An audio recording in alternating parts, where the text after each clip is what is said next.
ప్రైజులో పరిశుద్ధాత్మ నామంలో మనం ప్రతిదినము వాగ్దానాన్ని తెలుసుకుంటూ ముందుకు వెళ్తున్నాం. దేవుని యొక్క సూచనల నిమిత్తం అనేకమైన ప్రాంతాల్లో వరదలు వస్తున్నాయి. నీరు లేని ఎడారి లాంటి ప్రాంతాల్లో నీటి కుక్కలుగా ఏర్పడతాయని చెప్పిన రీతిగా దేవుని వాక్యం ప్రవచనాత్మక వరాలు నెరవేర్చుకుంటూ వెళ్ళిపోతున్నాయి.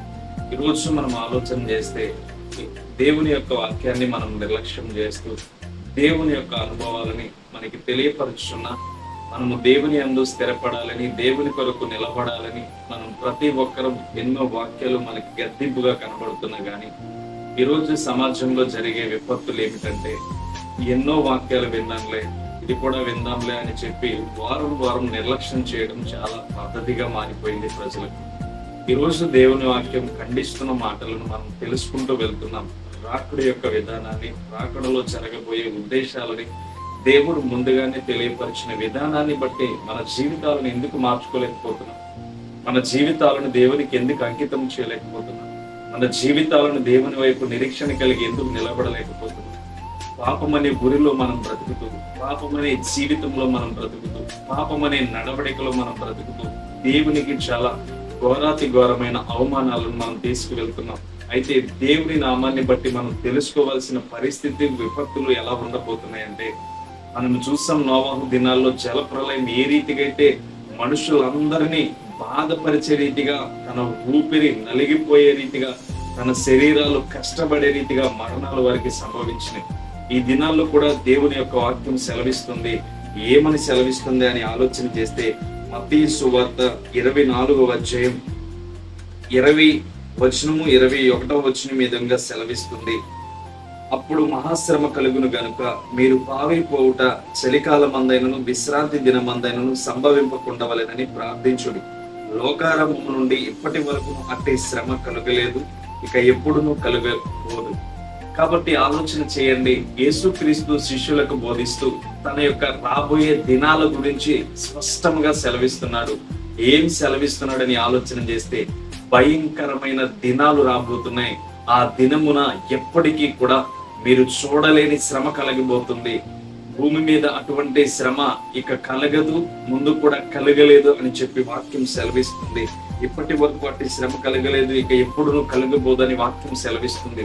నిజముగా ఆలోచన చేస్తే ఈరోజు దైవ వాక్యం మన హృదయాల్లో స్థిరపడలాగన, మన ఉద్దేశాలను, మన జీవితాలను మార్చులాగన ఎన్నో ప్రతిఫలాలు అనుగ్రహిస్తూ, ఎన్నో అద్భుతాలను మన పట్ల చేస్తూ, ఎంతో విధానమైన శక్తిని మనకి తెలియపరుస్తూ, ఇదిగో మీ ఆత్మ పట్ల తీవ్రత గలవారై ఉండమని పౌలు భక్తుడు చెప్తున్న మన జీవితాల్లో ఏ మాత్రము తీవ్రత లేకుండా మనం బ్రతుకుచున్నాం. ఈరోజు ఆలోచన చేసి మన యొక్క విధానాన్ని బట్టి, మన యొక్క పరిస్థితులను బట్టి, మన యొక్క తలంపులను బట్టి ఈరోజు మనం ఆలోచన చేస్తే దైవమైన దేవుని యొక్క యేసుక్రీస్తు మాట్లాడుతున్న మాట శిష్యులకు చెప్తూ, ఇదిగో లోకారంభం నుండి ఇప్పటి వరకును అట్టి శ్రమ కలగలేదు, ఇక ఎన్నడూనూ కలగబోదని చెప్తున్నాడంటే ఎంత భయంకరమైన శ్రమ రాబోతుందో ఆలోచన చేయండి.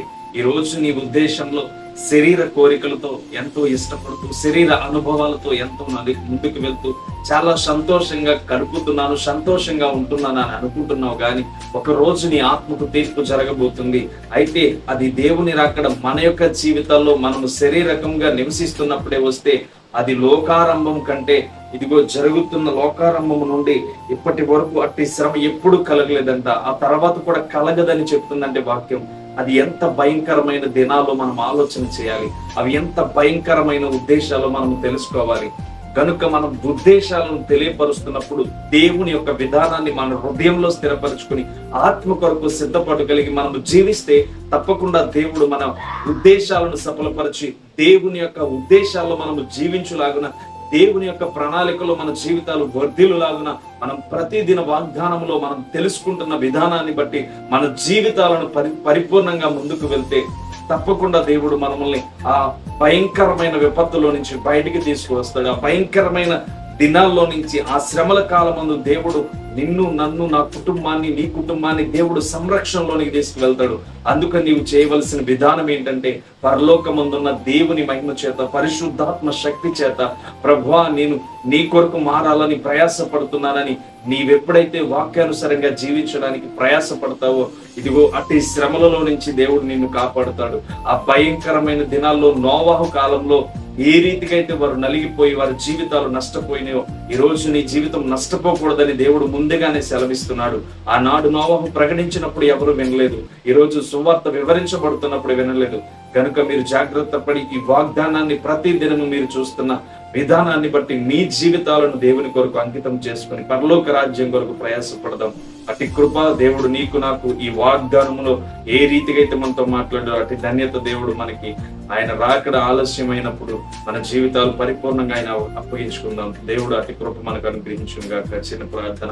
పరిశుద్ధుడ, ప్రేమ స్వరూపి, దయగల తండ్రి, నీకు స్తోత్రాలు. అద్భుతాలు చేయవాడు, ఆశ్చర్యమైన కార్యములను జరిగించేవాడు. నిజమే, ఆ ఘోరమైన విపత్తులో నుంచి, భయంకరమైన దినాల్లో నుంచి మమ్మల్ని బయటికి తీసుకురండి.